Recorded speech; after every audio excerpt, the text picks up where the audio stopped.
हर हर महादेव, जय भोलेनाथ। नमस्कार, मैं साधना पांडे मार्गदर्शन पे आपका स्वागत करती हूँ। दोस्तों, मैं बात करूँगी नवरात्रि में आपके द्वारा पूछे गए जो प्रश्न हैं। जितने प्रश्न मुझे मिले और जिनका जवाब मैं नहीं दे पाई हूँ, लगभग उन्हीं प्रश्नों का जवाब जो है इस वीडियो में आपको मिलेगा।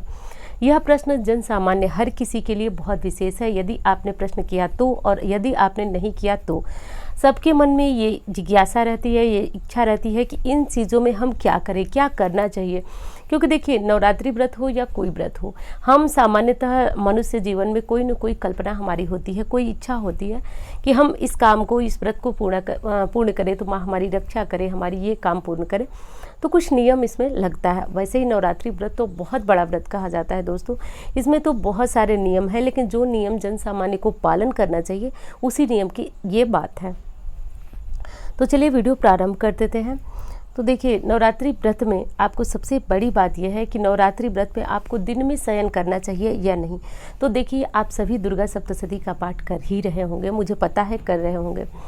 उसमें स्पष्ट रूप से लिखा है, जो दुर्गा सप्तशती का पाठ करते हैं, 9 दिनों का अखंड दीप जलाते हैं, व्रत रखते हैं, उन्हें दिन में शयन नहीं करना चाहिए।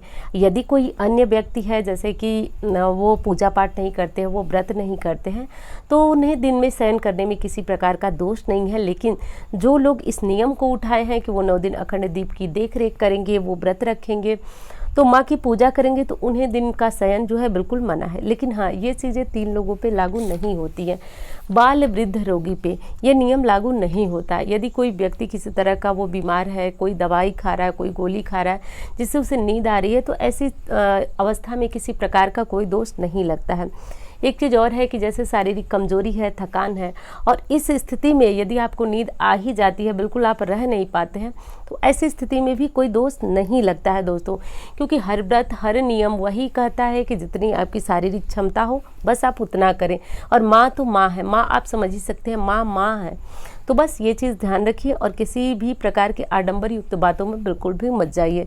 तो ये प्रश्न जो है आपको उम्मीद करती हूँ अच्छी तरह से समझ में आ गया होगा। अब दोस्तों, नवरात्रि व्रत में जैसा कि हम सभी जानते हैं कि इन दिनों माता का श्रृंगार होता है। उनको विभिन्न प्रकार के हम कपड़े पहनाते हैं, सुगंधित इत्र लगाते हैं, फूल की मालाएं चढ़ाते हैं, तो बहुत तरीके से श्रृंगार हम करते हैं। तो ऐसे में हम अपना श्रृंगार, महिलाओं की बात मैं कर रही हूँ, अपना श्रृंगार करें या नहीं करें। तो दोस्तों, मेरा जवाब है कि बिल्कुल नहीं करना चाहिए श्रृंगार।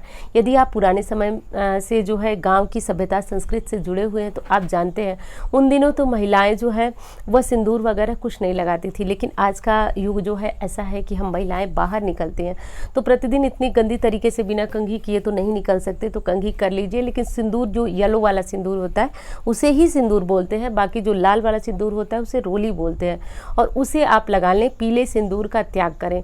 पीला सिंदूर जब आप माँ के ऊपर चढ़ाएं, माँ को चढ़ाएं, तो वो अपने मांग में भर सकते हैं। बाकी अलग से जैसे हम कंघी करके सिंदूर लगाते हैं, तो वो आप जो है लाल वाला रोली लगाएं, सिंदूर नहीं लगाएं इन दिनों में।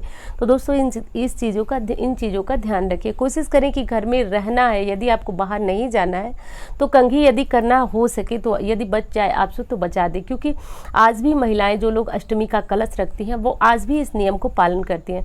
जिन लोगों के घर में बड़े बुजुर्ग महिलाएं होंगी, वो इस बात को बताती होंगी, और पूरी तरह से वो लोग मानते हैं कि 9 दिनों तक बालों में कंघी नहीं करते हैं। 9 दिनों तक तो नहीं, प्रतिपदा और अष्टमी तक ये नियम, अष्टमी के दिन बाल वगैरह धुलकर कलश रखा जाता है। तो ये नियम जो है यदि हो सके तो पालन कर ले। लेकिन एक चीज़ का ध्यान रखें, येलो सिंदूर न लगाएं, मेहंदी न लगाएं, पैरों में महावर न लगाएं, इन चीज़ों का ध्यान रखें। हाँ, अब बात कर लेते हैं कि कोई नया कपड़ा इन दिनों हम धारण कर सकते हैं या नहीं। तो दोस्तों, इन चीज़ों को बिल्कुल सख्ती से कहूँगी कि ये आप मानिए, नया कपड़ा कोई भी धारण मत कीजिए।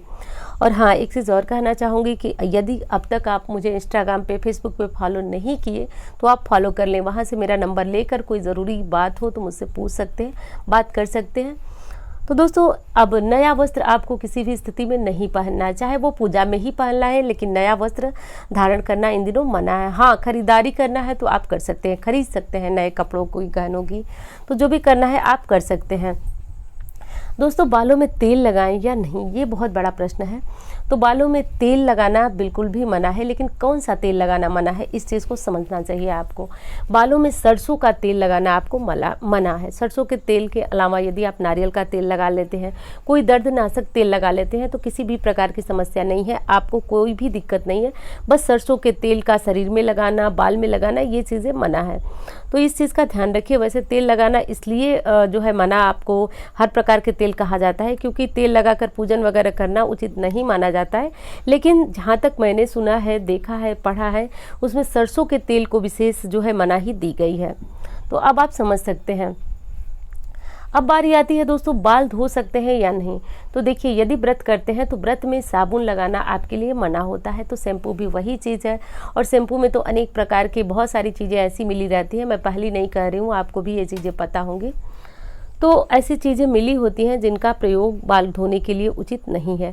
यदि आपको नहीं रहा जाता है, बाहर जाना है, बहुत सारी धूल गंदगी, हाँ, कब तक नहीं धोना है, तो देखिए अष्टमी के दिन बाल धोकर महागौरी के पूजन वगैरह किया जाता है।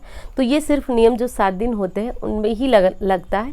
तो यदि 7 दिन तक रह जाते हैं तो अच्छी बात है, नहीं रहते हैं तो बिना शैम्पू लगाए आप जो है मिट्टी, जो मुल्तानी मिट्टी आती है, दही आती है, बेसन आती है, तो बहुत सारे तरीके हैं जिनसे आप बाल धुल सकते हैं। और शैम्पू और साबुन का प्रयोग दोस्तों दूषित माना जाता है। माना जाता है कि इसमें बहुत सारे ऐसे अपवित्र तत्व होते हैं जो व्रत के दौरान, जिनका हमारे शरीर से स्पर्श होना शरीर को अशुद्ध बना देता है। बस इसलिए इन चीज़ों का मना है। तो और सारे ऑप्शन है। यदि बाल धोने की इच्छा हो, लग रहा हो कि बहुत गंदगी है, गर्मी है, धोना है, तो दही वगैरह लगा के धो ले, नहीं रहा जाता है तो। अब दोस्तों, शरीर में साबुन का प्रयोग करें या नहीं, तो ये आप व्रत रखते हैं तो ये इस नियम का तो आपको मैं कहूँगी सख्ती से पालन कीजिए। साबुन के अलावा दोस्तों बहुत सारी ऐसी चीज़ें हैं, जैसे बेसन लगा करके, दही लगा करके, मेरा खुद का अनुभव है, इससे यदि आप शरीर में लगाकर धोते हैं तो बहुत अच्छा स्क्रब होता है। और दूसरी चीज़, जो शरीर में गंदगी, रोम छिद्र जो होते हैं वो अच्छी तरह से वो खोल देता है। तो साबुन से अच्छी सफाई आपके शरीर की हो जाती है। तो साबुन मत लगाइए इन 9 दिनों में यदि आप व्रत हैं तो। अब बारी आती है कि यदि आपने व्रत रखा ही नहीं तो आपको ये नियम लगेगा या नहीं। तो जो मैंने बताया, कंघी नहीं करने वाला, नया कपड़ा नहीं पहनने वाला, बालों में तेल लगाने वाला, ये नियम तो आप पालन करेंगे। हाँ, आप व्रत नहीं है तो आप दिन में सो सकते हैं और आप जो है ये सारे काम कर सकते हैं, लेकिन श्रृंगार वगैरह करना, बाल झाड़ना, ये सारे नियम आपके ऊपर भी लगेगा। क्योंकि मैं लगातार कई वीडियो में आपको बता रही हूँ कि माता रानी का जो आगमन होता है पूरे प्रकृति में, इसकी एक अलग धूम होती है। हर जन सामान्य को ये नियम पालन करना होता है। तो इस चीज़ का ध्यान रखिए दोस्तों। तो जितने सारे आपके प्रश्न थे उनको मैंने इस वीडियो में बताया। उम्मीद करती हूँ ये वीडियो आपको पसंद आएगी। कैसी लगी ये आप बताएंगे, और उम्मीद करती हूँ जानकारी पसंद आएगी। यदि पसंद आती है तो एक लाइक ज़रूर करें, चैनल को सब्सक्राइब करें और मार्गदर्शन परिवार का हिस्सा बने। उम्मीद करती हूँ आपको ज़रूर अच्छी लगेगी। धन्यवाद।